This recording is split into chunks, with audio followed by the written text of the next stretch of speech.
Every one by ഓഷ്യന്റെ ഒരു പുതിയ വീഡിയോയിലേക്ക് എല്ലാവർക്കും സ്വാഗതം. ആൻഡ് നമ്മൾ ഇന്ന് നമ്മളുടെ CBSE 10th ക്ലാസ്സുകാരുടെ ബയോളജി റിവിഷൻ സീരീസിന്റെ ഏറ്റവും ആദ്യത്തെ വീഡിയോ ആയിട്ടാണ് എത്തിയിരിക്കുന്നത്. ഇന്നാണ് ഈ ഒരു സീരീസിന് starting. Till year exams March 2-ാം തീയതി നടക്കുന്നത് വരെ ഈ ഒരു സീരീസ് ഓൺ ഗോയിങ് ആയിട്ട് ഒരുപാട് ക്വസ്റ്റ്യൻസ് ഒക്കെ പ്രാക്ടീസ് ചെയ്ത് നമ്മുടെ ഈ ഒരു ചാനലിൽ കണ്ടിന്യൂസ് ആയിട്ട് അപ്ഡേറ്റ് ചെയ്ത് അപ്ലോഡ് ചെയ്തുകൊണ്ടിരിക്കുന്നുണ്ടായിരിക്കും. അപ്പൊ അതുകൊണ്ടിട്ട് എൻ്റെ ഒപ്പം ബയോ ഓഷ്യൻ എന്ന് പറയുന്ന ടീമിന്റെ ഒപ്പം റിവൈസ് ചെയ്യുന്നതിന് വേണ്ടിയിട്ട് എല്ലാവരും കൂടെ കൂടുക. അപ്പോൾ ഇന്ന് മുതൽ നമ്മൾ സ്റ്റാർട്ട് ചെയ്യാണ് CBSE 10th ബാച്ചിന്റെ ബയോളജി സീരീസ്. ഓക്കെ, അപ്പോൾ ഏറ്റവും ആദ്യം വീഡിയോയിലേക്ക് കടക്കുന്നതിന് മുൻപായിട്ടും ഒരുപാട് ക്വസ്റ്റ്യൻസ് പ്രാക്ടീസ് ചെയ്യുന്നതിന് മുന്നായിട്ടും ആരെങ്കിലുമൊക്കെ എൻ്റെ ചാനൽ ആദ്യമായിട്ട് കാണുന്നവരുണ്ടെങ്കിൽ ദയവായി ആ ചാനൽ ഒന്ന് സബ്സ്ക്രൈബ് ചെയ്യുക. തൊട്ടടുത്തുള്ള ബെല്ലൈക്കൺ കൂടെ പ്രസ് ചെയ്യുക. അപ്പോൾ നിങ്ങൾക്ക് ഞാനിടുന്ന വീഡിയോസിന്റെ നോട്ടിഫിക്കേഷൻസ് ലഭിക്കുന്നതായിരിക്കും. ഓക്കെ, അപ്പോൾ നമ്മൾ ഇന്ന് ബേസിക്കലി പ്രാക്ടീസ് ചെയ്യാൻ വേണ്ടിയിട്ട് പോകുന്നത് നമ്മുടെ ബയോളജിയിലെ ഏറ്റവും ആദ്യത്തെ ചാപ്റ്റർ ആണ് ലൈഫ് പ്രോസസ്സ് എന്ന് പറഞ്ഞിട്ടുള്ള ചാപ്റ്റർ അല്ലെ. ലൈഫ് പ്രോസസ്സസ് എല്ലാം ഡിസ്ക്രൈബ് ചെയ്യുന്ന വളരെ വലിയൊരു ചാപ്റ്റർ ആണ് ഇത്. അപ്പൊ ഈ ഒരു ചാപ്റ്ററിലെ ബേസിക് ആയിട്ട് നമ്മൾ അറിഞ്ഞിരിക്കേണ്ട കുറെ കോൺസെപ്റ്റ് ഉണ്ട്. അതിനെ ബേസ് ചെയ്തിട്ടുള്ള റിപ്പീറ്റഡ് ആയിട്ട് ചോദിക്കുന്ന ഒരുപാട് ക്വസ്റ്റ്യൻസ് ഉണ്ട്. ആൻഡ് ഈ ഒരു കോൺസെപ്റ്റുകളിൽ നിന്നിട്ടായിരിക്കും പൊതുവെ ക്വസ്റ്റ്യൻസ് വരുന്നുണ്ടായിരിക്കും. അപ്പോൾ അത്തരത്തിലുള്ള കുറെ ക്വസ്റ്റ്യൻസ് ആയിട്ടാണ് ഇന്ന് ഞാൻ എത്തിയിരിക്കുന്നത്. ഒരുപാട് ക്വസ്റ്റ്യൻസ് ഈ ലൈഫ് പ്രോസസ്സ് എന്ന് പറഞ്ഞിട്ടുള്ള ചാപ്റ്ററുമായിട്ട് ബേസ് ചെയ്തിട്ടുള്ളത് നമ്മൾ ഇന്ന് പ്രാക്ടീസ് ചെയ്യുന്നതായിരിക്കും. അപ്പം എല്ലാവരും പെട്ടെന്ന് തന്നെ ബുക്ക് എല്ലാം എടുത്ത് ആൻസർ ചെയ്യാൻ വേണ്ടിയിട്ടും പ്രാക്ടീസ് ചെയ്യാൻ വേണ്ടിയിട്ടും ഒക്കെ റെഡി ആവുക. നമ്മൾ ഇന്ന് ഏറ്റവും ആദ്യത്തെ ക്വസ്റ്റ്യനിലേക്ക് പോവാണ്. സിമ്പിൾ ആയിട്ട് ഒരു ക്വസ്റ്റ്യൻ വെച്ച് സ്റ്റാർട്ട് ചെയ്യാം. What are the two stages in photosynthesis? ഫോട്ടോസിന്തസിസിനകത്തുള്ള രണ്ട് സ്റ്റേജസ് എന്തൊക്കെയാണ് എന്നുള്ളതാണ്. കുറച്ച് സമയം മാത്രം എടുക്കുക. ഇത് ആൻസർ ചെയ്യാൻ വേണ്ടിയിട്ട് ഒരു 2 minutes എടുക്കുക. ആൻസർ ചെയ്തിട്ട് ഉടനെ നമുക്ക് ഇതിന്റെ പ്രോപ്പർ ആൻസർ എന്താണ്, എങ്ങനെയാണ് ഇതിനെ പ്രോപ്പർ ആയിട്ട് ആൻസർ ചെയ്യേണ്ടത് എന്നുള്ളത് നമുക്ക് കണ്ടെത്താം. ഓക്കെ, അപ്പൊ ഫോട്ടോസിന്തസിസ് എന്ന് പറയുന്നത് വളരെ ബേസിക് ആയിട്ട് നമ്മൾ കുഞ്ഞു ക്ലാസ്സുകൾ തൊട്ട് പഠിച്ചു വരുന്ന ഒരു ടോപ്പിക് ആണ് അല്ലെ, ഒരു കോൺസെപ്റ്റ് ആണ് ഫോട്ടോസിന്തസിസ് എന്ന് പറയുന്നത്. നമുക്ക് എല്ലാവർക്കും അറിയാമായിരിക്കും. ഒരു ബേസിക് ഐഡിയ നമുക്ക് എന്തായാലും ഉണ്ട്. പക്ഷെ അതിന് രണ്ട് സ്റ്റേജസ് ഉണ്ടെന്നും ഏതൊക്കെയാണ് ആ സ്റ്റേജസ്, എന്തൊക്കെയാണ് ഈ സ്റ്റേജസിൽ നടക്കുന്നത് എന്നുള്ള കാര്യങ്ങളൊക്കെയാണ് ഈ ഒരു ക്വസ്റ്റിന്റെ ആൻസർ ആയിട്ട് പൊതുവെ എഴുതേണ്ടതായിട്ടുള്ളത്. ഓക്കെ, ഒരു 2 മാർക്ക് 3 മാർക്ക് ക്വസ്റ്റൻ ഒക്കെ ആയിട്ടാണ് ഡയറക്റ്റ് ആയിട്ട് ഇത് ചോദിക്കല്. 2 മാർക്കിന്റെ സെക്ഷൻ ബിയിലും അതുപോലെ തന്നെ 3 മാർക്കിന്റെ സെക്ഷൻ സിയിലും ഇത് പൊതുവെ വരാറുണ്ട്. രണ്ട് സെക്ഷൻസിലായിട്ട് വരാറുണ്ട്. ഡിപ്പെൻഡിങ് അപ്പോൺ ദ മാർക്ക് നിങ്ങൾ എന്ത് ചെയ്യാൻ ശ്രമിക്കുക, ആൻസർ എഴുതാൻ വേണ്ടിയിട്ട് ശ്രമിക്കണം. ഓക്കെ, അപ്പൊ നമ്മൾ ഈ ഒരു സീരീസിൽ കാണിക്കുന്ന ഒരുപാട് റിപ്പീറ്റഡ് ആയിട്ടുള്ള ക്വസ്റ്റ്യൻസ് അതെല്ലാം പ്രാക്ടീസ് ചെയ്ത് ഈ ഒരു കോൺസെപ്റ്റുകൾ തരമാക്കിയിട്ട് പോകാൻ സാധിക്കുക. ഇതേപോലെയുള്ള എന്താ പറയാ എക്സാക്ട് വേർഡിങ്സ് ആയിട്ടുള്ള ക്വസ്റ്റ്യൻസും അതുപോലെ തന്നെ ഈ കോൺസെപ്റ്റ് ബേസ്ഡ് ആയിട്ടുള്ള ക്വസ്റ്റ്യൻസും സ്ഥിരമായിട്ട് ചോദിക്കുന്നതായത് കൊണ്ടിട്ട് ഒന്നും തന്നെ സ്കിപ്പ് ചെയ്യാതിരിക്കാനായിട്ട് ശ്രമിക്കുക കേട്ടോ. ഓക്കെ, അപ്പൊ നമുക്ക് ഇതിന്റെ ആൻസർ എന്താണെന്ന് നോക്കാം. രണ്ട് സ്റ്റേജസ് ആണ് ഫോട്ടോസിന്തസിസിനകത്തുള്ളത്. First one is light reaction. Light involve ആയിട്ടുള്ള റിയാക്ഷൻ ആണ് ലൈറ്റ് റിയാക്ഷൻ എന്ന് പറയുന്നത്. Second one is dark reaction. അവിടെ ലൈറ്റ് ഇൻവോൾവ് അല്ല അല്ലെ, ലൈറ്റ് ഇൻവോൾവ് അല്ലാത്ത, ലൈറ്റ് യൂസ് ചെയ്യാത്തൊരു റിയാക്ഷൻ ആണ് ഡാർക്ക് റിയാക്ഷൻ എന്ന് പറയുന്നത്. ഓക്കെ, അപ്പൊ ലൈറ്റ് റിയാക്ഷൻ എന്താണ് എന്നുള്ളത് നമുക്ക് നോക്കാം. പൊതുവെ ഇവിടെ നടക്കുന്നത് ഫോട്ടോലിസിസ് ഓഫ് വാട്ടർ ആണ്. എന്ന് വെച്ച് കഴിഞ്ഞാൽ വാട്ടർ മോളിക്യൂൾസിനെ നമ്മൾ ബ്രേക്ക് ഡൗൺ ചെയ്യാണ് ഇൻടു ഹൈഡ്രജൻ ആൻഡ് ഓക്സിജൻ. വാട്ടറിന്റെ ഫോർമുല എന്താണ്? H2O ആണ് അല്ലെ. ഹൈഡ്രജൻ ആൻഡ് ഓക്സിജൻ ആയിട്ട് നമ്മൾ വാട്ടറിനെ ഡിസോസിയേറ്റ് ചെയ്യാണ് യൂസിങ് സൺലൈറ്റ് അല്ലെങ്കിൽ ലൈറ്റ് എനർജി യൂസ് ചെയ്തിട്ട് നമ്മൾ അങ്ങനെ ഡിസോസിയേറ്റ് ചെയ്യുന്ന പ്രോസസ്സിനെയാണ് ലൈറ്റ് റിയാക്ഷൻ എന്ന് പറഞ്ഞ് വിളിക്കുന്നത്. Second one is dark reaction. Dark reaction എന്ന് വിളിക്കാൻ കാരണം ഇത് ലൈറ്റ് ഇല്ലാത്തപ്പോൾ നടക്കുന്നു എന്നുള്ളതല്ല. ലൈറ്റ് ഉള്ളപ്പോഴും ഇല്ലാത്തപ്പോഴും ഒക്കെ ഇത് സംഭവിക്കാം. പക്ഷെ ഇത് ലൈറ്റ് യൂസ് ചെയ്യുന്നില്ല. ലൈറ്റ് യൂസ് ചെയ്യാത്തൊരു റിയാക്ഷൻ ആണ് ഡാർക്ക് റിയാക്ഷൻ എന്ന് പറയുന്നത്. ഇവിടെ കാർബൺ ഡൈ ഓക്സൈഡിനെ നമ്മൾ ഫിക്സ് ചെയ്തിട്ട് അതിനെ അവരുടെ ഒരു ഫുഡ് ഉണ്ടല്ലോ, ദാറ്റ് ഈസ് ഗ്ലൂക്കോസ് അല്ലെ, കാർബോഹൈഡ്രേറ്റ് ആയിട്ട് നമ്മൾ അതിനെ കൺവേർട്ട് ചെയ്യുന്ന പ്രോസസ്സാണ് ഡാർക്ക് റിയാക്ഷനിൽ നടക്കുന്നുണ്ടായിരിക്കുക. സിമ്പിൾ ക്വസ്റ്റ്യൻ, 2 മാർക്സിന്റെ ക്വസ്റ്റ്യൻ ആണ്. ഇത് കുറച്ചും കൂടെ ഡിസ്ക്രൈബ്ഡ് ആയിട്ട് മറ്റൊരു ക്വസ്റ്റ്യൻ ലെവലിലേക്ക് വരുമ്പോൾ ചിലപ്പം ഇക്വേഷൻ, കെമിക്കൽ ഇക്വേഷൻ എഴുതുക എന്നുള്ള രീതിയിൽ note down the chemical equation എന്നുള്ള തരത്തിലും ഈ ഒരു ഫോട്ടോസിന്തസിസ് ബേസ്ഡ് ആയിട്ടുള്ള ഒരു ക്വസ്റ്റ്യൻ പൊതുവെ ഉണ്ടാവാറുണ്ട്. ഓക്കെ, അപ്പൊ അങ്ങനെയൊക്കെ വരുമ്പോഴാണ് ഇതൊരു 3 മാർക്ക് ക്വസ്റ്റ്യൻ ആയിട്ട് മാറുന്നത്. ഓക്കെ, അപ്പോൾ നെക്സ്റ്റ് ക്വസ്റ്റ്യൻ എന്താണ് എന്നുള്ളത് നമുക്ക് നോക്കാം. നെക്സ്റ്റ് ക്വസ്റ്റ്യൻ നോക്കുക.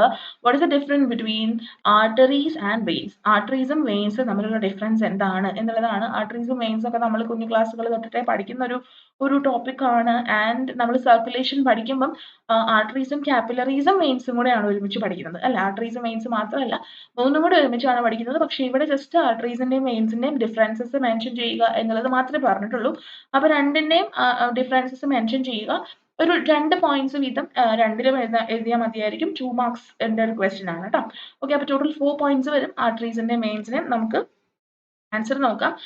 ഞാനിവിടെ കുറച്ചധികം പോയിന്റ്സ് ഇൻക്ലൂഡ് ചെയ്തിരിക്കുന്നതെന്ന് വെച്ച് കഴിഞ്ഞാൽ നിങ്ങളുടെ ഒരു എബിലിറ്റിക്ക് അനുസരിച്ച്, നിങ്ങളുടെ ഒരു പൊട്ടൻഷ്യലിനനുസരിച്ചിട്ട് നിങ്ങൾക്ക് ഇതിനകത്ത് നിന്നുള്ള ഏതൊക്കെ പോയിന്റ്സ് ആണോ നിങ്ങൾക്ക് സ്യൂട്ടബിൾ ആയിട്ട് തോന്നുന്നത് ആൻഡ് പഠിക്കാൻ എളുപ്പം ഏതാണോ ആ പോയിന്റ്സ് ചൂസ് ചെയ്യുന്നതിന് വേണ്ടിയിട്ടാണ് ഇങ്ങനെ ഡിഫറെന്റ് ആയിട്ടുള്ള കുറച്ച് അധികം പോയിന്റ്സ് ആഡ് ചെയ്തിരിക്കുന്നത്. 2 മാർക്സിന് ഒരു 4 or 6 പോയിന്റ്സ് ടോട്ടൽ എഴുതി അവസാനിപ്പിച്ചാൽ മതിയായിരിക്കും. ഓക്കെ, ആർട്ടറീസ് നോക്കാം. ആൻഡ് ആർട്ടറീസ് എന്ന് പറഞ്ഞു കഴിഞ്ഞാൽ ഹാർട്ടിൽ നിന്ന് ബ്ലഡിനെ ബോഡിയുടെ മറ്റ് പാർട്സിലേക്ക് ട്രാൻസ്പോർട്ട് ചെയ്യിക്കാൻ ഹെൽപ്പ് ചെയ്യുന്ന ഒരു ബ്ലഡ് വെസലാണ് ആർട്ടറി എന്ന് പറയുന്നത്. ആൻഡ് വെയിൻസിലേക്ക് വരുമ്പോൾ നേരെ തിരിച്ച് ബോഡിയുടെ പല പാർട്സിൽ നിന്ന് ഹാർട്ടിലേക്ക് കൊണ്ടുവരാൻ വേണ്ടിയിട്ട് ഹെൽപ്പ് ചെയ്യുന്നതാണ് വെയിൻസ് എന്ന് പറയുന്നത്.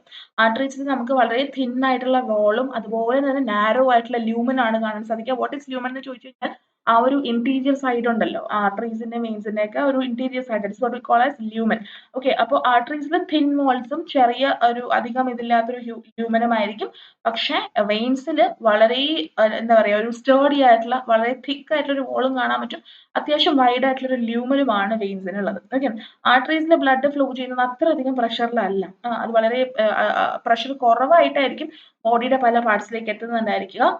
ആർട്ടറീസിലേക്ക് വരുമ്പം ആർട്ടറീസിൽ നിന്ന് ബ്ലഡ് ഫ്ലോ ചെയ്യുന്നത് കുറച്ചധികം പ്രഷറിലുമാണ്. ഓക്സിജനേറ്റഡ് ആയിട്ടുള്ള ബ്ലഡ് ആണ് അത് ക്യാരി ചെയ്യുന്നത്. പക്ഷെ വെയിൻസിൽ അത്ര അധികം പ്രഷറും ഇല്ല, എന്നാൽ ഡീഓക്സിജനേറ്റഡ് ആയിട്ടുള്ള ബ്ലഡുമാണ് അത് ക്യാരി ചെയ്യുന്നത്. ഓക്കെ, അപ്പോൾ ഇതിനകത്ത് നിങ്ങൾക്ക് ചൂസബിൾ ആയിട്ടുള്ള രീതിയിലുള്ള പോയിന്റ്സ് എഴുതിയിട്ട് ആൻസർ കംപ്ലീറ്റ് ചെയ്യാൻ വേണ്ടിയിട്ട് ശ്രമിക്കുക. വാൽവ്സിന്റെ കാര്യം ഇതിനകത്തുണ്ട്, അപ്പം അത് നിങ്ങൾക്ക് മെൻഷൻ ചെയ്യാവുന്നതാണ്. ഓക്കെ, അപ്പോൾ ഇത്രയുമാണ് ബേസിക്കലി ഇതിന്റെ ഒരു ആൻസർ ആയിട്ട് വരുന്നുണ്ടായിരിക്കുക. ആൻഡ് ഇങ്ങനെയുള്ള ക്വസ്റ്റ്യൻസ് ആൻസർ ചെയ്യുന്ന സമയത്ത് ഇപ്പോൾ ആർട്ടറീസിന്റെയും വെയിൻസിന്റെയും ഒരു എക്സാക്ട് ഐഡിയ കിട്ടുന്ന, like pressure is low, pressure is high എന്നൊക്കെ പറയുന്നത് വളരെ വേഗ് ആയിട്ടുള്ള പോയിന്റ്സ് ആണ്. അപ്പോൾ എക്സാക്ട് പോയിന്റ്സ് ആൻസർ ചെയ്യാൻ വേണ്ടിയിട്ട് ശ്രമിക്കാം. 1-2 എങ്കിലും എക്സാക്ട് പോയിന്റ്സും, പിന്നെ അതിന്റെ ഒപ്പം നിങ്ങൾക്ക് വേണമെങ്കിൽ ഈ പറയുന്ന പോലെ വേഗ് ആയിട്ടുള്ള പോയിന്റ്സ് കൊടുക്കുന്നതിന് പ്രശ്നമില്ല.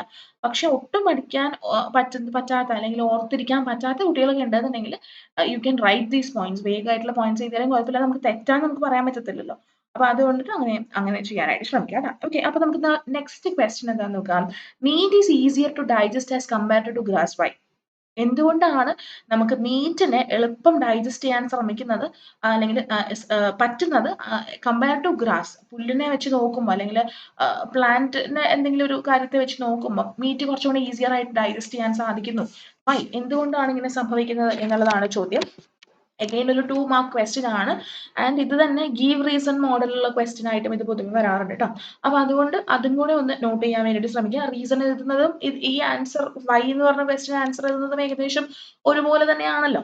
അപ്പൊ അതുകൊണ്ട് നമുക്കിതിന്റെ ആൻസർ എന്തായാലും നോക്കാം. Meat is easier to digest because. എന്തുകൊണ്ട്? നമ്മളുടെ ഡൈജസ്റ്റീവ് ജ്യൂസസ് എന്ന് പറയുന്നത് മീറ്റിനെ ബ്രേക്ക് ഡൗൺ ചെയ്യുന്ന എൻസൈംസ് ഒക്കെ ഉള്ള ഡൈജസ്റ്റീവ് ജ്യൂസസ് ആണ്. പക്ഷേ ഗ്രാസ് അല്ലെങ്കിൽ പ്ലാന്റ് കോമ്പോണൻസിനകത്ത് ഒരു മേജർ ആയിട്ടുള്ള ഒരു സാധനമാണ് സെല്ലുലോസ് എന്ന് പറയുന്നത്, അല്ലെ? അത് ആ ഒരു സെല്ലുലോസിനെ ബ്രേക്ക് ഡൗൺ ചെയ്യാൻ പാകത്തിനുള്ള എൻസൈംസോ അല്ലെങ്കിൽ ഡൈജസ്റ്റീവ് ജ്യൂസസോ ഒന്നും തന്നെ എവിടെയില്ല, നമ്മുടെ ബോഡിക്കകത്തില്ല. അപ്പൊ അതുകൊണ്ട് ഈ പറയുന്ന രീതിയിൽ സെല്ലുലോസ് ആയിട്ടുള്ള കോമ്പോണൻസിനെ ഡൈജസ്റ്റ് ചെയ്യാൻ നമ്മളെ കൊണ്ട് സാധിക്കത്തില്ല എന്നുള്ളതാണ്. പിന്നെ നിങ്ങൾക്ക് അറിയാമായിരിക്കും റുമിനൻസ് ഉണ്ട്, അല്ലെ? അപ്പൊ ആ റുമിനൻസിൽ ഒരു എക്സ്ട്രാ സ്പെഷ്യൽ ഒരു പാർട്ട് ഉണ്ട്, so that they can digest these things. പിന്നെ അവരുടെ ഈ പറയുന്ന പോലത്തെ ഡൈജസ്റ്റീവ് സിസ്റ്റത്തിനും അതിൻ്റെതായിട്ടുള്ള വ്യത്യാസങ്ങളൊക്കെ ഉണ്ടായിരിക്കും. നമ്മുടെ പോലത്തെ ഒരു ഡൈജസ്റ്റീവ് സിസ്റ്റമോ കാര്യങ്ങളോ ഒന്നുമല്ല. അപ്പോൾ ആ ഒരു ഡൈജസ്റ്റീവ് സിസ്റ്റത്തിനകത്തുള്ള വ്യത്യാസവും അതുപോലെ തന്നെ ഈ ജ്യൂസസിനകത്തും അതിന്റെ എൻസൈംസിനകത്തുള്ള വ്യത്യാസവും എല്ലാം ഇത്തരത്തിൽ ഈ ഒരു ഫാക്ടറിലേക്ക് കോൺട്രിബ്യൂട്ട് ചെയ്യുന്നുണ്ട്. That we will be able to digest meat easier as compare to grass.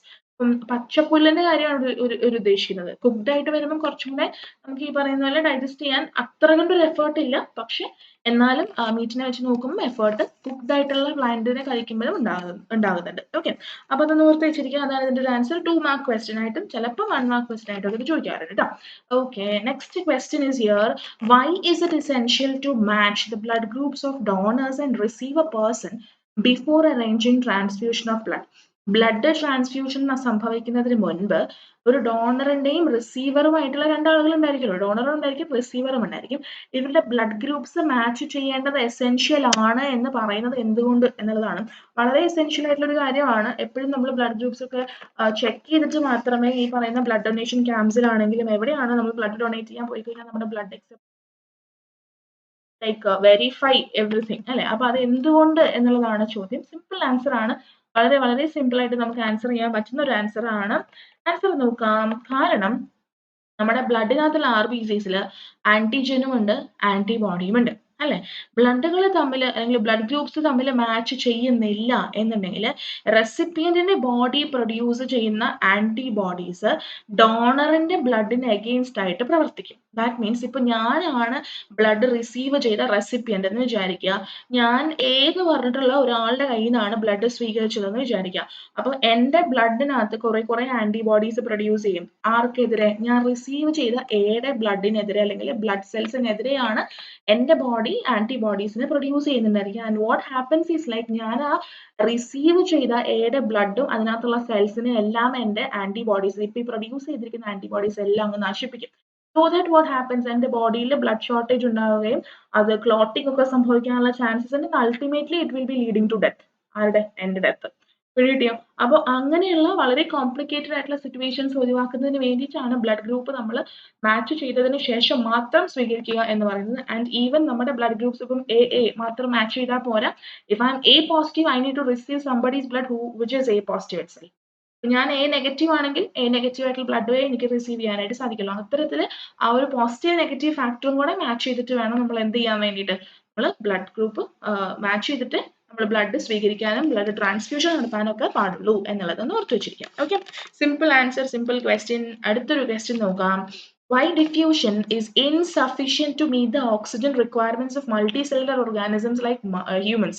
മനുഷ്യനെ പോലെ നമ്മളെ പോലെ മൾട്ടി സെല്ലുലർ ആയിട്ടുള്ള ഓർഗാനിസംസിന്റെ ഓക്സിജൻ റിക്വയർമെന്റ്സ് ഫുൾഫിൽ ചെയ്യുന്നതിന് വേണ്ടിയിട്ട് ഡിഫ്യൂഷൻ എന്ന് പറയുന്നത് അത്ര ഒരു സഫീഷ്യന്റ് പ്രോസസ് അല്ല. അല്ലെ, ഡിഫ്യൂഷനിലൂടെ സിമ്പിൾ ആയിട്ട് ഈ പറയുന്ന ഓക്സിജൻ റിക്വയർമെന്റ്സിനെ സാറ്റിസ്ഫൈ ചെയ്യുന്ന റെസ്പയർ ചെയ്യുന്ന ഒരുപാട് ഓർഗാനിസംസ് ഉണ്ട്. പക്ഷെ multi cellular organisms like human അല്ലെങ്കിൽ ഒരു കോംപ്ലക്സ് ഓർഗാനിസം കോംപ്ലിക്കേറ്റഡ് സിസ്റ്റമിക്കൽ ഒരു ഓർഗാനിസത്തിലേക്ക് വരുമ്പം ഈ ഡിഫ്യൂഷൻ എന്ന് പറയുന്നത് ദാറ്റ് ഈസ് നോട്ട് ഇനഫ്. എന്തുകൊണ്ട് അത് ഇനഫ് അല്ല എന്നുള്ളതാണ് നിങ്ങളോട് ചോദിച്ചിരിക്കുന്ന ചോദ്യം. അപ്പോൾ എന്തുകൊണ്ട് ഇനഫ് അല്ല എന്ന് പറയാം. ഒന്നാമത്തെ കാര്യം നമ്മളുടെ ഈ പറയുന്ന പോലെ എന്താ ഒരു കോംപ്ലിക്കേറ്റഡ് വെൽ ഡെവലപ്ഡ് ആയിട്ടുള്ള സിസ്റ്റം നമുക്കുണ്ട്. അപ്പൊ ആ സിസ്റ്റം എന്ന് പറയുന്നത് that is associated with the gaseous exchange അല്ലെ. അപ്പൊ ആ സിസ്റ്റം പ്രവർത്തിക്കുന്ന ഒരു രീതി ഈ പറയുന്ന ഡിഫ്യൂഷൻ പോസിബിൾ അല്ലാത്തത് കൊണ്ടിട്ടാവാം എന്നുള്ള രീതിയിൽ എഴുതാം നമുക്ക്. പിന്നെ വളരെ ആക്യുറേറ്റ് ആയിട്ടുള്ള ആൻസർ എന്ന് പറയുന്നത് മൾട്ടി സെല്ലുലർ ഓർഗാനിസംസിന്റെ സെൽസ് ഒന്നും തന്നെ എൻവയോൺമെന്റുമായിട്ട് ഡയറക്റ്റ് കോണ്ടാക്റ്റിലല്ല അല്ലെ. നമ്മുടെ ബോഡിയുടെ വളരെ ഒരു ചെറിയ പ്രൊപ്പോർഷനിലുള്ള സെൽസ് മാത്രമേ എൻവയോൺമെന്റുമായിട്ട് ഡയറക്റ്റ് കോൺടാക്റ്റിൽ വരുന്നുള്ളൂ. അപ്പൊ അങ്ങനെ ഡയറക്റ്റ് കോൺടാക്റ്റിൽ വന്നാൽ മാത്രമല്ലേ അവർക്ക് ഡയറക്റ്റ്ലി എൻവയോൺമെന്റിൽ നിന്ന് ഗ്യാസുകളെ എടുക്കാനും അതിന്റെ ആവശ്യങ്ങൾക്ക് വേണ്ടിയിട്ട് യൂട്ടിലൈസ് ചെയ്യാനും സാധിക്കുള്ളൂ അല്ലെ. അതല്ലാതെ ഉള്ളിലിരിക്കുന്ന എൻവയോൺമെന്റുമായിട്ട് എക്സ്പോസ്ഡ് അല്ലാത്ത ഒത്തിരി സെൽസ് നമ്മുടെ ബോഡിക്കകത്തുണ്ട്. അപ്പൊ അവരെല്ലാവരും അവരുടെ ആവശ്യങ്ങൾ എങ്ങനെ സാറ്റിസ്ഫൈ ചെയ്യും? അപ്പൊ എല്ലാ ബോഡി സെൽസിന്റെയും ഒരു നീഡ് എന്താണോ അതിനെ സാറ്റിസ്ഫൈ ചെയ്യാൻ ഈ പറയുന്ന രീതിയിൽ ഇത്രയും സെൽസ് ഒന്നും വളരെ എക്സ്പോസ്ഡ് ആയിട്ടുള്ള രീതിയിൽ ഇരിക്കാത്തത് കൊണ്ടിട്ടും ഡിഫ്യൂഷൻ എന്ന് പറയുന്നത് നമ്മുടെ കേസിൽ അത് എന്തല്ല, സഫീഷ്യന്റ് അല്ല. നമ്മുടെ റെസ്പിറേറ്ററി സിസ്റ്റം ഉപയോഗിച്ച് നമ്മൾ ചെയ്യുന്ന ഗേഷ്യസ് എക്സ്ചേഞ്ച് ആൽവിയോളായി വഴിയായിട്ട് നമ്മൾ ട്രാൻസ്ഫ്യൂസ് ചെയ്ത് കളയുന്ന ആ ഒരു രീതിയിലുള്ള എക്സ്ചേഞ്ച് ആണ് ഏറ്റവും better option. So that each and every കോർണറിലുള്ള സെൽസിന് അതിന്റെ റിക്വയർമെന്റ് അനുസരിച്ചിട്ടുള്ള ഓക്സിജനെ റിസീവ് ചെയ്യുകയും തുടർന്ന് അവിടെ ഉണ്ടാകുന്ന കാർബൺ ഡൈ ഓക്സൈഡിനെ നമുക്ക് എക്സ്പെൽ ഔട്ട് ചെയ്യാനൊക്കെ സാധിക്കുകയും ചെയ്യും. ഓക്കെ, പക്ഷേ മറ്റിപ്പോ ഡിഫ്യൂഷൻ എന്ന് പറഞ്ഞിട്ടുള്ള പ്രോസസ്സ് ചെയ്യുന്ന കുറെ ഓർഗാനിസംസ് ഉണ്ട്. അവരെ സംബന്ധിച്ചിടത്തോളം അവർ ഇത്രയും കോംപ്ലക്സ് ജീവികളായിരിക്കത്തില്ല. ആൻഡ് മോസ്റ്റ് പ്രോബബ്ലി അവരുടെ ഓൾമോസ്റ്റ് എല്ലാ സെൽസും ഇതുപോലെ എൻവയോൺമെന്റിനോട് എക്സ്പോസ്ഡ് ആയിട്ടായിരിക്കും ഇരിക്കുന്നുണ്ടായിരിക്കുക. So what happens is like ഈ പറയുന്ന പോലെ അവർക്ക് അത്രയും എക്സ്പോഷർ ഉള്ളത് കൊണ്ട് ഡിഫ്യൂഷൻ എന്ന് പറഞ്ഞ പ്രോസസ് വഴിയായിട്ട് അവരുടെ എല്ലാ ബോഡി സെൽസിന്റെ നീഡ്സും സാറ്റിസ്ഫൈ ചെയ്യാൻ it is like more than enough. അപ്പൊ അതുകൊണ്ട് അവിടെ ഡിഫ്യൂഷൻ പോസിബിൾ ആണ്. പക്ഷെ മനുഷ്യനിൽ എന്തല്ല, ഡിഫ്യൂഷൻ പോസിബിൾ അല്ല എന്നുള്ളത് ഓർത്ത് വെച്ചിരിക്കുക കേട്ടോ. ഓക്കെ, അപ്പൊ ഈ ഒരു ക്വസ്റ്റിന് ആൻസർ ആയി. ഇനി നമുക്ക് അടുത്ത ക്വസ്റ്റ്യൻ നോക്കാം. How are the lungs designed in human beings to maximise the area for exchange of gases? നമ്മളുടെ എക്സ്ചേഞ്ച് ഓഫ് ഗ്യാസസ് നടക്കുന്നുണ്ട്. പക്ഷേ ഹ്യൂമൻ ലങ്സ് ഒരു പ്രത്യേക രീതിയിൽ സെറ്റ് ചെയ്ത് വെച്ചിരിക്കുകയാണ്. So that this area for exchange of gases എന്ന് പറയുന്നത് ഭയങ്കര മാക്സിമത്തിലേക്ക് എത്തിക്കാനായിട്ട്, ലൈക്ക് ഏറ്റവും കൂടുതൽ അകത്തേക്ക് നമുക്ക് എയറിനെ എടുക്കാൻ വേണ്ടിയിട്ടും ലൈക്ക് സിമിലർ എമൗണ്ടിൽ തന്നെ സിമിലർ രീതിക്ക് തന്നെ കാർബൺ ഡൈ ഓക്സൈഡിനെ എക്സ്പെൽ ചെയ്ത് ആ ഒരു എക്സ്ചേഞ്ച് ഓഫ് ഗ്യാസസ് അടിപൊളിയായിട്ട് സൂപ്പറായിട്ട് നടക്കാനൊക്കെ വേണ്ടിയിട്ടുള്ള രീതിയിലാണ് നമ്മൾ നമ്മുടെ ലങ്സിനെ സെറ്റ് ചെയ്ത് വെച്ചിരിക്കുന്നത്. ആൻഡ് ഹൗ ദിസ് വർക്ക്സ് എങ്ങനെയാണ് ഇതിങ്ങനെ ഹെൽപ്ഫുൾ ആയിട്ട് മാറുന്നത് എന്നുള്ളതാണ് ക്വസ്റ്റ്യൻ. ആൻഡ് നമുക്ക് വേഗത്തിൽ ആൻസർ നോക്കാം. നമ്മളുടെ കയ്യിൽ എന്തുണ്ട്? We have a proper lungs അല്ലെ. ട്രക്കിയ ഡിവൈഡ് ചെയ്ത് അത് എന്തായിട്ട് മാറുന്നുണ്ട്? ബ്രോങ്കൈ ആയിട്ട് മാറുന്നുണ്ട്. And it is like divided into these two lungs. ആ ബ്രോങ്കസ് രണ്ടും എന്തായിട്ട് എന്തിലേക്കാണ് കയറി പോകുന്നത്? ലങ്സിലേക്ക് കയറി പോകുന്നു. ആൻഡ് അതിന്റെ ഉള്ളിൽ bronchus is again divided into bronchioles. That is small small kind of branches of bronchus അല്ലെ. ബ്രോങ്കസിന്റെ ബ്രാഞ്ചസ് ആണ് ബ്രോങ്ക്യൂൾസ് എന്ന് പറയുന്നത്. And each and every bronchiole is actually leading to each and every corner of the lungs. ലങ്സിന്റെ എല്ലാ കോർണറിലേക്കും അതിങ്ങനെ spread ചെയ്ത് പോയിട്ടുണ്ട്. And every bronchiole tip is holding some kind of like elastic balloon like things which is called as alveoli അല്ലെ. ആ ബ്രോങ്ക്യൂളിന്റെ എല്ലാത്തിന്റെയും അറ്റത്ത് എന്തുണ്ട്? ചെറിയ ചെറിയ ചെറിയ ബലൂൺ പോലെയുള്ള സാധനങ്ങൾ നമുക്ക് കാണാൻ സാധിക്കും അല്ലെ. ആ ബലൂൺ പോലെയുള്ള സാധനങ്ങളെ, ആ ബലൂൺ പോലെയുള്ള ഇലാസ്റ്റിക് സാധനങ്ങളെയാണ് what we call as alveoli അല്ലെ. ആൻഡ് ആൽവിയോളൈ എന്ന് പറയുന്നത് ആൽവിയോളയുടെ ചുറ്റും ഒരുപാട് ബ്ലഡ് കാപ്പിലറീസ് നമുക്ക് കാണാൻ സാധിക്കും. So what happens is like നമ്മൾ ഇൻസ്പയർ ചെയ്തെടുക്കുന്ന എയർ എന്ന് പറയുന്നത് ഈ പറയുന്ന നേസൽ പാസേജ് വഴി, ട്രക്കിയ വഴി, ബ്രോങ്കസ് വഴി, ബ്രോങ്കിയോളിലൂടെ കടന്ന് ഈ ആൽവിയോളയിലേക്ക് എത്തുന്നു. ആൽവിയോളയിൽ നിന്ന് അത് ഡിഫ്യൂസ് ചെയ്തിട്ടാണ് എന്തിലേക്ക് എത്തുന്നത്? നമ്മുടെ ബ്ലഡ് വെസലിന് അകത്തുള്ള ബ്ലഡിലേക്ക് എത്തുന്നത്. ഓക്സിജൻ ആൽവിയോളയിൽ നിന്ന് ഡിഫ്യൂസ് ചെയ്ത് ബ്ലഡ് വെസലിന് അകത്തുള്ള ബ്ലഡിലേക്ക് എത്തുന്നു. സിമിലർലി ബ്ലഡ് ക്യാരി ചെയ്ത് ബോഡിയുടെ പല പാർട്സ് നിന്ന് കൊണ്ടുവന്നിട്ടുള്ള കാർബൺ ഡൈ ഓക്സൈഡിന്റെ ഡിഫ്യൂഷനിലൂടെ തന്നെ ആൽവിയോളയിലേക്ക് തിരിച്ചു കൊടുക്കുന്നു. നമ്മൾ ഈ പറഞ്ഞ പ്രോസസ് എല്ലാം നേരെ റിവേഴ്സ് ഓർഡറിൽ നടന്നിട്ട് നമുക്ക് കാർബൺ ഡൈ ഓക്സൈഡിനെ എക്സ്പെൽ ചെയ്യാനായിട്ട് സാധിക്കുന്നു.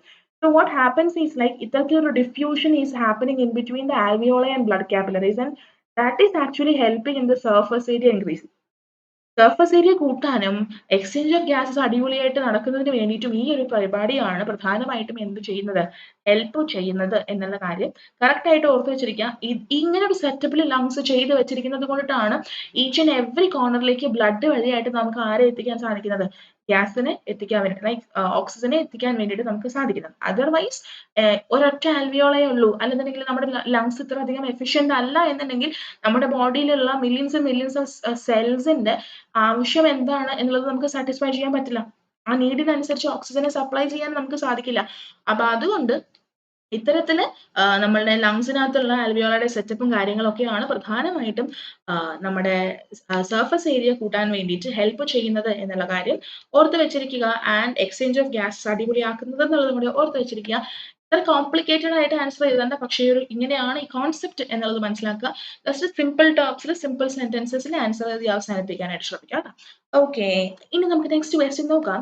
If A person is working on A treadmill in gymnasium, will it affect his rate of breathing? How?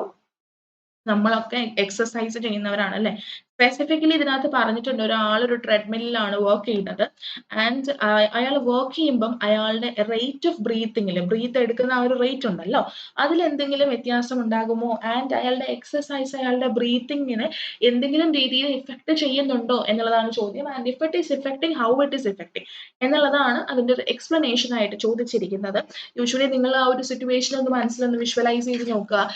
Like simply you can find out that നമ്മളുടെ ബ്രീത്തിങ് റേറ്റിൽ obviously there is some kind of ഒരു change അല്ലെ. പക്ഷെ എന്തുകൊണ്ട് ഈ change എന്നുള്ളത് കൃത്യമായിട്ട് എഴുതണം. ചേഞ്ച് ഉണ്ടെന്ന് നമുക്കറിയാം, we have seen or we have experienced it. പക്ഷെ എന്തുകൊണ്ട് എന്നുള്ളതാണ് ചോദ്യം. അപ്പൊ അതുകൊണ്ട് first of all it is yes അല്ലെ. ബ്രീത്തിങ് റേറ്റിൽ അത് ഇഫക്ട് ചെയ്യുന്നുണ്ട്, ബ്രീത്തിങ് റേറ്റിൽ ചേഞ്ച് ഉണ്ടാക്കുന്നുണ്ട്. കാരണം എന്താണെന്ന് വെച്ച് കഴിഞ്ഞാൽ നമ്മൾ വർക്ക് ചെയ്യുന്ന സമയത്ത് അവർ body is having lot of activities and it requires more energy അല്ലെ. നമ്മുടെ ബോഡിയിൽ കൂടുതൽ എനർജിയുടെ ആവശ്യമുണ്ട്. അപ്പൊ അതിനെ സാറ്റിസ്ഫൈ ചെയ്യുന്നതിന് വേണ്ടിയിട്ടാണ് നമ്മളുടെ ബ്രീത്തിങ് എന്ത് ചെയ്യപ്പെടുന്നത്? ഇൻക്രീസ് ചെയ്യപ്പെടുന്നത്. സോ ദാറ്റ് നമ്മുടെ മസിൽസിനെല്ലാം ഇനഫ് എമൗണ്ട് ഓഫ് ഈ പറയുന്ന ഓക്സിജനെ സപ്ലൈ ചെയ്യാനും ആ മസിൽസ് എല്ലാം മസിൽ ഫെറ്റീഗ് ഇല്ലാതെ കുറച്ചധികം സമയം വർക്ക് ചെയ്യാനൊക്കെ വേണ്ടിയിട്ടാണ് ഇത്തരത്തിൽ ബ്രീത്തിങ് റേറ്റ് കൂട്ടാനും കൂടുതൽ എയർ അതും വേഗത്തിൽ ഗൾപ്പ് ചെയ്ത് നമ്മുടെ ബോഡിയുടെ പാർട്സിലേക്കൊക്കെ എത്തിക്കുന്നതിന് വേണ്ടിയിട്ടാണ് പൊതുവെ നമ്മൾ വർക്ക് ചെയ്യുന്ന സമയത്ത്. അതിപ്പം നമ്മൾ ഈ പറയുന്ന പോലെ ജിംനേഷ്യത്തിൽ വർക്ക് ചെയ്യണമെന്നില്ല. If you are doing any other kind of physical activity, നമ്മുടെ ബ്രീത്തിങ് റേറ്റ് കൂട്ടാനുള്ള ഒരു കാരണം എന്ന് പറയുന്നത് നമ്മുടെ മസിൽസിലേക്കും അസോസിയേറ്റഡ് ആയിട്ടുള്ള പാർട്സിലേക്കും ഒക്കെ ഇനഫ് എമൗണ്ടിൽ ഓക്സിജൻ എത്തിച്ച് അങ്ങനെ എനർജി കൂട്ടി ഒരുപാട് നേരം ഫെറ്റീഗ് ഇല്ലാതെ വർക്ക് ചെയ്യുന്നതിന് വേണ്ടിയിട്ടാണ്. ഓക്കെ, അപ്പൊ അങ്ങനെ ഒരു സിമ്പിൾ ആൻസർ ആണ് ഇതിന് വരുന്നത്. പക്ഷേ നമ്മൾ യെസ് എന്ന് എഴുതുന്നുണ്ട് അല്ലെങ്കിൽ നോ എന്ന് എഴുതുന്നുണ്ടെങ്കിൽ എപ്പോഴും ശ്രദ്ധിക്കുക, you have to justify why you wrote that. ആ ഒരു സ്റ്റേറ്റ്മെന്റിനെ ജസ്റ്റിഫൈ ചെയ്യേണ്ട ഒരു ബാധ്യത നിങ്ങൾക്ക് ഉണ്ട്. അപ്പൊ so every time whenever you are writing something like yes or no, you have to like ensure that there is a proper explanation given. Okay, ശരി. അപ്പൊ എക്സ്പ്ലനേഷൻ കിട്ടിയ സ്ഥിതിക്ക് നമുക്ക് ഇനി അടുത്ത ക്വസ്റ്റ്യൻ ഏതാണ് എന്നുള്ളത് വൈകാതെ നോക്കാം. നോക്കാം. In the process of photosynthesis, food A is prepared, which gets converted into food B. What are A and B, and why this A is converted to B? ഫോട്ടോസിന്തസിസിനകത്ത് ഫുഡ് എ ആണ് prepare ചെയ്യപ്പെടുന്നത്. എക്ക് പേരില്ല ട്ടോ. ശരി. ആ A എന്ന് പറഞ്ഞ പ്രിപ്പയർ ചെയ്തിട്ടുള്ള ഫുഡിനെ പ്ലാന്റ്സ് എന്ത് ചെയ്യുന്നുണ്ട്? മറ്റൊരു ഫോമിലാക്കിയിട്ട് ബി എന്ന് പറഞ്ഞ ഫുഡ് ആക്കിയിട്ട് അതിനെ കൺവേർട്ട് ചെയ്യുന്നുണ്ട്. അപ്പൊ അങ്ങനെയാണെന്നുണ്ടെങ്കിൽ എന്താണ് എയും ബിയും, and why there is a need for converting this A to B? A എന്തിനാണ് നമ്മൾ ബി ആയിട്ട് കൺവേർട്ട് ചെയ്യുന്നത് എന്നുള്ളതാണ് നമ്മുടെ ചോദ്യം. ഓക്കെ, അപ്പോ ഇത് വളരെ സിമ്പിൾ ആയിട്ടുള്ള ഒരു ക്വസ്റ്റ്യൻ ആണ്. നമ്മളൊന്ന് ജസ്റ്റ് ഒന്ന് നമ്മുടെ ബ്രെയിൻ വർക്ക് ചെയ്യിച്ചാൽ നമുക്ക് കിട്ടും. ഒബ്വിയസ്ലി നമ്മൾ പ്രൊഡ്യൂസ് ചെയ്യുന്ന ഫോട്ടോസിന്തസിസിനകത്ത് നമ്മൾ പ്രൊഡ്യൂസ് ചെയ്യുന്ന ഫുഡ് എന്ന് പറയുന്നത് that is obviously glucose, the simplest carbohydrate അല്ലെ. പക്ഷെ ഗ്ലൂക്കോസ് എന്ന് പറയുന്നത് ആക്ച്വലി എന്താണ്? ഇറ്റ് ഈസ് വാട്ടർ സോല്യുബിൾ, എപ്പോഴും പഠിച്ചിട്ടുള്ളത് അല്ലെ. ആൻഡ് നമ്മുടെ പ്ലാന്റിന്റെ ബോഡിയിൽ നിറയെ വെള്ളമല്ലേ, നിറയെ വെള്ളമാണ്. അപ്പൊ അങ്ങനെ വന്നു കഴിയുമ്പോൾ there is a chance that every time through photosynthesis they are preparing some amount of glucose. പക്ഷെ അതെല്ലാം ഈ പ്ലാന്റിന്റെ ബോഡിയിലെ വെള്ളത്തിൽ എന്ത് ചെയ്ത് പറ്റിപ്പോയേക്കാം? soluble ആയിട്ട് അലിഞ്ഞു പോയേക്കാം. So if if there is some kind of a situation happening that there is no provision for undergoing photosynthesis, അവർക്ക് photosynthesis undergo ചെയ്യാനുള്ള ഒരു അവസ്ഥ ഇല്ല എന്നുണ്ടെങ്കിൽ, how they are supposed to get energy to do all the activities, how the plant will survive? അപ്പൊ അങ്ങനെ വരുമ്പം ഇപ്പൊ നമ്മളാണെങ്കിൽ പോലും നമ്മൾ കഴിച്ച ഫുഡ് അപ്പപ്പോ യൂസ് ചെയ്ത് പോവല്ല. നമ്മൾക്ക് ആവശ്യമായിട്ടുള്ള ഇനഫ് എമൗണ്ടിലുള്ള ന്യൂട്രിയൻസും എനർജിയും ഒക്കെ എടുത്തതിന് ശേഷം ബാക്കി വരുന്ന എല്ലാ ന്യൂട്രിയൻസും ഒക്കെ നമ്മൾ സ്റ്റോർ ചെയ്ത് വെക്കുന്നുണ്ട് അല്ലെ. യെസ്, അതുപോലെ തന്നെ സിമിലർലി ഇവിടെ ഇങ്ങനെ ഒരു കൈൻഡ് ഓഫ് ഒരു സംഭവം ഉണ്ട്, like it might get B dissolved in water അല്ലെ. അപ്പൊ അങ്ങനെ ഡിസോൾവിങ് നടക്കാതിരിക്കുന്നതിന് വേണ്ടിയിട്ട് നമ്മൾ എന്ത് ചെയ്യും? ഈ ഫുഡ് എ എന്ന് പറഞ്ഞിട്ടുള്ള ഗ്ലൂക്കോസ് എന്ന് പറഞ്ഞിട്ടുള്ള സാധനത്തിനെ we will be converting into something which is called as starch. Starch is something like it is like different form of glucose. അപ്പൊ ആ ഫുഡ് ബി എന്ന് പറയുന്നത് ആക്ച്വലി ആരാണ്? That is starch. ആൻഡ് മനസ്സിലാക്കേണ്ട ഒരു കാര്യം എന്ന് പറഞ്ഞു കഴിഞ്ഞാൽ സ്റ്റാർച്ച് ഒരു ഇൻസോല്യുബിൾ ആയിട്ടുള്ള കാർബോഹൈഡ്രേറ്റ് ആണ്, and it will not be getting dissolved in water. അപ്പൊ അതുകൊണ്ട് തന്നെ കുറച്ചും കൂടി കോമ്പാക്ട് ആയിട്ടുള്ളത് കൊണ്ടിട്ടും എളുപ്പം നമുക്ക് സ്റ്റോർ ചെയ്യാം, വലിയ ഇഷ്യൂസ് ഒന്നും ഇല്ലാതെ നമുക്ക് സ്റ്റോർ ചെയ്യാം എന്നുള്ളത് കൊണ്ടിട്ടും ഇത് ഇൻസോല്യുബിൾ ആയിട്ടുള്ളത് കൊണ്ടിട്ടും നമ്മൾ എന്ത് ചെയ്യും? ഗ്ലൂക്കോസ് ആയിട്ട് തന്നെ പ്രൊഡ്യൂസ് ചെയ്യുന്നു, പക്ഷേ we will be converting it into something called as starch. എന്നിട്ട് നമ്മൾ അതിനെ സ്റ്റോർ ചെയ്യും, so that even if there is some kind of a situation where there is no provision to do photosynthesis, നമുക്ക് എന്ത് ചെയ്യാം? നമുക്ക് എന്ത് ചെയ്യാം? ഉള്ളതിൽ നിന്ന് നമ്മൾ സ്റ്റോർ ചെയ്ത് വെച്ചതിൽ നിന്ന് നമുക്ക് എടുത്തിട്ട് നമ്മളുടെ ആവശ്യാനുസരണം, നമ്മുടെ എല്ലാ പ്ലാന്റ്സിന്റെ ആവശ്യാനുസരണം യൂസ് ചെയ്യാനായിട്ട് സാധിക്കും. അപ്പൊ അങ്ങനെ ഒരു കാര്യത്തിന് വേണ്ടിയിട്ടാണ് പൊതുവെ എന്ത് ചെയ്യുന്നത്? they are actually storing this glucose in the form of starch. Okay, അപ്പൊ ഇങ്ങനെ എ ബി ഐഡന്റിഫിക്കേഷൻ തരത്തിലുള്ള ക്വസ്റ്റ്യൻസ് ഒക്കെ വരും. അപ്പൊ ജസ്റ്റ് ഒരു സിമ്പിൾ ലോജിക് ഉപയോഗിച്ച് നമുക്ക് ഇതുപോലെ കുഞ്ഞു കുഞ്ഞു രീതിയിൽ ആൻസേഴ്സിലേക്ക് എത്താനായിട്ട് ശ്രമിക്കും. ജസ്റ്റ് ഒന്ന് ആ ഒരു പ്രോസസ്സിനെ ഒന്ന് റിവൈൻഡ് ചെയ്ത് ഒന്ന് വായിച്ചാൽ മതി, നിങ്ങളൊന്ന് ജസ്റ്റ് മനസ്സിലൊന്ന് ആലോചിച്ചാൽ മതി, you will be getting the answer. Okay, okay. അപ്പൊ ഇനി നമുക്ക് അടുത്ത ക്വസ്റ്റ്യൻ എന്താ നോക്കാം. അടുത്ത question, if there were no algae there would be no fish in the sea. Comment. എന്താ പറയുന്നത്? സീയില് ആൽഗെ ഉണ്ട്, എല്ലായിടത്തും ആൽഗെ ഉണ്ട് അല്ലെ, വാട്ടർ ബോഡീസിൽ എല്ലായിടത്തും ആൽഗെ ഉണ്ട്. ആ ആൽഗെ ഇല്ലായിരുന്നു എന്നുണ്ടെങ്കിൽ ഫിഷ് ഉണ്ടാകുമായിരുന്നില്ല എന്നുള്ളതാണ് ഒരു ഒരു ഒരു സ്റ്റേറ്റ്മെന്റ് ആയിട്ട് പറഞ്ഞിരിക്കുന്നത്. You have to comment on it. Comment ചെയ്യാനുള്ള ഒരുപാട് ക്വസ്റ്റ്യൻസ് ഉണ്ടായിരിക്കും, വെറുതെ എന്തെങ്കിലും കമന്റ് ചെയ്തിട്ട് കാര്യമില്ല. You have to exactly like right ആൽഗയും ഫിഷുമായിട്ടുള്ള കണക്ഷൻ എന്താണ്, and why this algae is very much important in this ecosystem called sea. അപ്പോ എന്തായിരിക്കും ആൻസർ വരുന്നുണ്ടായിരിക്കും? എന്തിനാണ് ആൽഗെ? ആൽഗെ എന്ന് കേൾക്കുമ്പോൾ തന്നെ നമുക്ക് ബേസിക്കലി വരേണ്ട ഒരു പ്രോസസ്സ് ഉണ്ട്, ആ പ്രോസസ്സ് ഓർത്തേ പറ്റുള്ളൂ. നമുക്കറിയാം നമ്മുടെ എൻറ്റയർ എർത്തിലുള്ള ഒരു 70% ഫോട്ടോസിന്തസിസ് നടത്തുന്ന ആളുകളാണ് ആര്? ആൽഗെ എന്ന് പറയുന്നത്. അപ്പം ഈ പറയുന്ന ഓക്സിജൻ നമ്മൾ ശ്വസിക്കുന്നതും മറ്റ് ഓർഗാനിസംസ് ശ്വസിക്കുന്നതുമായിട്ടുള്ള ഓക്സിജൻ എല്ലാം പ്രൊഡ്യൂസ് ചെയ്തത് ആരാണ്? ആൽഗെയാണ്. അപ്പോൾ സ്വാഭാവികമായിട്ടും ഒരു വാട്ടർ ബോഡി ആയിരിക്കും, സീ പോലൊരു വാട്ടർ ബോഡി ആയിരിക്കുന്ന സമയത്ത് അവിടെ ഒരുപാട് ഫിഷ് ഉണ്ട്, കമ്മ്യൂണിറ്റീസ് ഉണ്ട് ഇല്ലേ? നമ്മളെ പോലെ തന്നെ ഒരുപാട് ഫിഷ് കമ്മ്യൂണിറ്റീസ് സീലുണ്ടായിരിക്കും. അവർക്ക് എല്ലാവർക്കും നമ്മളെ പോലെ തന്നെ ഓക്സിജൻ ആവശ്യമുണ്ട്. And none of these fishes അല്ലെങ്കിൽ മെജോറിറ്റി ഓഫ് ദി ഫിഷസിനും ഈ പറയുന്ന പോലെ ഫോട്ടോസിന്തസിസ് കപ്പാസിറ്റി ഇല്ലാത്തവരാണ്. അപ്പൊ അവർക്ക് ബ്രീത്ത് ചെയ്യണം, അവർക്ക് സർവൈവ് ചെയ്യണമെന്നുണ്ടെങ്കിൽ there must be oxygen available, and that should be in the dissolve form അല്ലെ. ഡിസോൾവ് ആയിട്ടുള്ള ഓക്സിജൻ ആയിരിക്കണം അവൈലബിൾ ആയിട്ട് വേണ്ടത്. ആൻഡ് എന്ത് സംഭവിക്കും?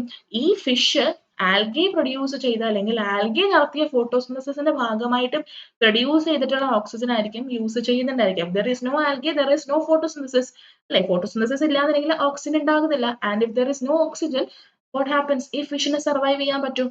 ഇല്ല, അവർ ചത്തുപോകാനുള്ള ചാൻസസ് ഉണ്ട്. അപ്പൊ അതുകൊണ്ട് what we can say that there is a kind of strong connection between algae and fishes.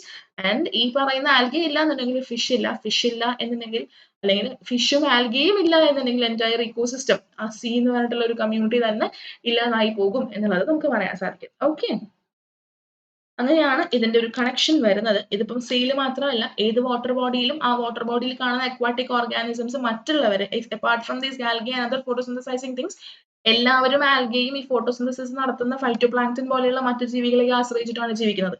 ഇവരാരും ഇല്ല എന്നുണ്ടെങ്കിൽ സിമിലർലി നമുക്ക് ഇങ്ങനെ എഴുതാം, ഇങ്ങനെ ഒരു സ്റ്റേറ്റ്മെന്റ് വരാം കേട്ടോ. If there is no phytoplanktons there will be no fish or other aquatic organisms in an aquatic water body.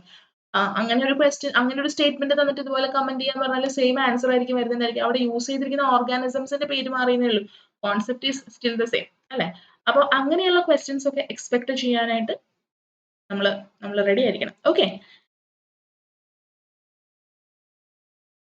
Okay, അപ്പൊ നമുക്ക് വൈകാതെ അടുത്ത ക്വസ്റ്റ്യൻ നോക്കാം. അടുത്ത ക്വസ്റ്റ്യൻ നോക്കൂ. Leaves of A healthy potted plant when quoted with petroleum jelly, how will it effect the plant in state two reasons.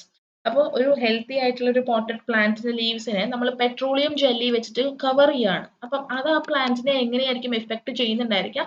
Effect ചെയ്തിട്ടുള്ള രണ്ട് reasons state ചെയ്യാൻ വേണ്ടിയിട്ടാണ് നിങ്ങളോട് ആവശ്യപ്പെട്ടിരിക്കുന്നത്. അപ്പൊ നമുക്ക് അറിയാം അല്ലെ, സംതിങ് വിൽ ബി ബ്ലോക്ക്ഡ്. എന്തൊക്കെയോ സംഭവിക്കും ആ പ്ലാന്റിന് നമ്മൾ പെട്രോളിയം ജെല്ലി വെച്ച് കോട്ട് ചെയ്യുമ്പോൾ എന്തെങ്കിലുമൊക്കെ ഇഫക്റ്റ് ഇല്ലാതിരിക്കത്തില്ല. അപ്പോ ആ ഈ പറയുന്ന ഇഫക്റ്റുകൾ എന്തൊക്കെയാണെന്നുള്ളതാണ് നിങ്ങൾ സ്റ്റേറ്റ് ചെയ്യേണ്ടതായിട്ടുള്ളത്. രണ്ടേ രണ്ട് റീസൺസ് മാത്രം സ്റ്റേറ്റ് ചെയ്താൽ മതി. പ്ലാന്റ് ഹെൽത്തി ആണെന്ന് വളരെ സ്പെസിഫിക് ആയിട്ട് ക്വസ്റ്റനിൽ പറഞ്ഞിട്ടുണ്ട്. പക്ഷെ നമ്മൾ ലോങ് എക്സ്പോഷർ ഈ പെട്രോളിയം ജെല്ലി വെച്ച് കോട്ട് ചെയ്ത് കൊടുത്തു കഴിഞ്ഞാൽ plant will not remain healthy അല്ലെ. മിസ് ചെയ്തിരിക്കുന്ന ആൻസർ നോക്കുക. ഏറ്റവും ആദ്യം എഴുതിയിരിക്കുന്നത് it is like it will not be healthy. അതിന്റെ ഹെൽത്ത് എല്ലാം നഷ്ടപ്പെട്ടു പോയിട്ടുണ്ടാവും. കാരണം രണ്ട് റീസൺസ് ആണ് നമ്മൾ പ്രധാനമായിട്ടും പറയുന്നത്. അവിടെ ട്രാൻസ്പിരേഷൻ ഉണ്ടാവില്ല. ട്രാൻസ്പിരേഷൻ അറിയാലോ, വാട്ടർ ലോസ് ചെയ്ത് ഊതുന്നതാണ് അല്ലെ. അവിടെ ട്രാൻസ്പിരേഷൻ എന്ന് പറഞ്ഞിട്ടുള്ള പ്രോസസ്സ് ഉണ്ടാവില്ല. കാരണം സ്റ്റൊമാറ്റയും സ്റ്റൊമാറ്റൽ പൂറെല്ലാം ഈ പറയുന്ന പെട്രോളിയം ജെല്ലി വെച്ച് കോട്ടഡ് ആയിട്ടുള്ളത് കൊണ്ടിട്ട് തന്നെ that will be all clogged and blocked അല്ലെ. അപ്പൊ അതുകൊണ്ട് ട്രാൻസ്പിരേഷൻ ഉണ്ടാവില്ല. And more over what happens, gaseous exchange നടക്കത്തില്ല. അങ്ങനെ ഗേഷ്യസ് എക്സ്ചേഞ്ച് നടന്നില്ല എന്നുണ്ടെങ്കിൽ ഫോട്ടോസിന്തസിസും എന്ത് പറ്റിപ്പോകും, പ്രോപ്പർ ആയിട്ട് നടക്കാതെ. ആൻഡ് ഫോട്ടോസിന്തസിസ് നടന്നില്ല എന്നുണ്ടെങ്കിൽ ഫുഡ് ഷോർട്ടേജ് ഉണ്ടായിരിക്കും. ഫുഡ് ഷോർട്ടേജ് വന്നു കഴിഞ്ഞാൽ eventually it might lead to something that is the death of the plant അല്ലെ. അപ്പൊ അത്രയും സിവിയർ ആയിട്ടുള്ള ഒരു സിറ്റുവേഷൻ വരാനുള്ള ചാൻസസ് ഉണ്ട് if this condition is prolonged. പക്ഷേ ബേസിക്കലി നമ്മളിപ്പോൾ കുറച്ച് സമയമേ കോട്ട് ചെയ്ത് വെച്ചുള്ളെങ്കിൽ പോലും ഈ രണ്ട് പ്രോസസ്സസ് മെയിൻ ആയിട്ട് ഇൻഹിബിറ്റ് ചെയ്യപ്പെടുന്നുണ്ടായിരിക്കും.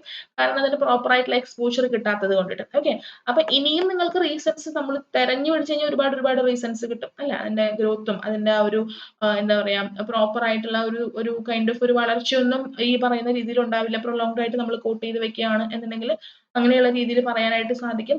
അപ്പോൾ ഒരുപാട് റീസൺസ് നമുക്ക് ഇതിനകത്ത് സ്റ്റേറ്റ് ചെയ്യാം. രണ്ട് റീസൺസ് മാത്രം എന്ന് പറഞ്ഞിരിക്കുന്നത് കൊണ്ടിട്ടാണ് ആ രണ്ട് റീസൺസ് ലിസ്റ്റ് ഔട്ട് ചെയ്ത് വെച്ചിരിക്കുന്നത്. ഓക്കെ, അപ്പോൾ ഇതല്ലാതെ മറ്റെന്തെങ്കിലും റീസൺസ് നിങ്ങൾക്ക് അറിയാം, ഇത് ജസ്റ്റിഫയബിൾ ആയിട്ടുള്ള എന്തെങ്കിലും റീസൺസ് ഒക്കെ കയ്യിലുണ്ടെന്നുണ്ടെങ്കിൽ കമന്റ് സെക്ഷനിലൂടെ അറിയിക്കാനായിട്ട് മറക്കരുത്. ഓക്കെ, ശരി. അപ്പോൾ ഇത് ഇന്നത്തെ നമ്മളുടെ സെഷന്റെ, ഇന്നത്തെ നമ്മുടെ റിവിഷൻ സീരീസിന്റെ ലാസ്റ്റത്തെ ക്വസ്റ്റ്യൻ ആയിരുന്നു. ആൻഡ് നമ്മൾ ഇന്ന് ലൈഫ് പ്രോസസ്സസ് എന്ന് പറഞ്ഞിട്ടുള്ള ചാപ്റ്ററിലെ എല്ലാ പാർട്ടിൽ നിന്നും നമുക്ക് ക്വസ്റ്റ്യൻസ് ആൻസർ ചെയ്യാൻ സാധിച്ചില്ല. കുറച്ച് പാർട്സിൽ നിന്നിട്ടുള്ള ബേസിക് ആയിട്ടുള്ള വളരെ റിപ്പീറ്റഡ് ആയിട്ടുള്ള കോൺസെപ്റ്റുകളെ ബേസ് ചെയ്തിട്ടുള്ള ക്വസ്റ്റ്യൻസ് ഒക്കെയാണ് നമ്മൾ ആൻസർ ചെയ്തത്. ഇനിയും ക്വസ്റ്റ്യൻസ് ഈ ഒരു ചാപ്റ്ററിൽ വരാനുണ്ട്. Stay tune for that. നമ്മൾ വിചാരിക്കുന്നത് എന്ന് വെച്ച് കഴിഞ്ഞാൽ this revision will be like, നമ്മൾക്ക് കുറച്ച് ചാപ്റ്റേഴ്സ് ഉണ്ട് ബയോളജിയിൽ അല്ലെ. ഈച്ച് ആൻഡ് എവറി ചാപ്റ്ററിന്റെ ഒരു സെറ്റ് എല്ലാ ചാപ്റ്ററിന്റെ ക്വസ്റ്റ്യൻസും പാസ് ചെയ്തതിന് ശേഷം നെക്സ്റ്റ് സെറ്റ് ആയിട്ടായിരിക്കും വീണ്ടും ഇതേ ചാപ്റ്റേഴ്സിന് ക്വസ്റ്റ്യൻ വരുന്നുണ്ടായിരിക്കും. അപ്പൊ ചാപ്റ്റർ വൈസ് ഡിസ്കഷൻ എന്നുള്ള രീതിയിലാണ് നമ്മളിത് പോവുക. This was about life process. Next video will be about control and coordination. അപ്പൊ അങ്ങനെയായിരിക്കും നമ്മൾ പോകുന്നുണ്ടായിരിക്കുക. സോ അടുത്തടുത്ത വീഡിയോസും എല്ലാം കണ്ട് വളരെയധികം പഠിച്ച് സെറ്റ് ആയിട്ടിരിക്കാൻ വേണ്ടിയിട്ട് ശ്രമിക്കുക. And in case of any doubts approach through comment section. അതല്ല എന്നുണ്ടെങ്കിൽ ഡിസ്ക്രിപ്ഷൻ ബോക്സിൽ എന്റെ മെയിൽ ഐ ഡിയും സോഷ്യൽ മീഡിയ ഐഡീസ് ഒക്കെ പ്രൊവൈഡ് ചെയ്തിട്ടുണ്ട്. അതുവഴിയും നിങ്ങൾക്ക് എന്നെ കോൺടാക്ട് ചെയ്യാവുന്നതാണ്.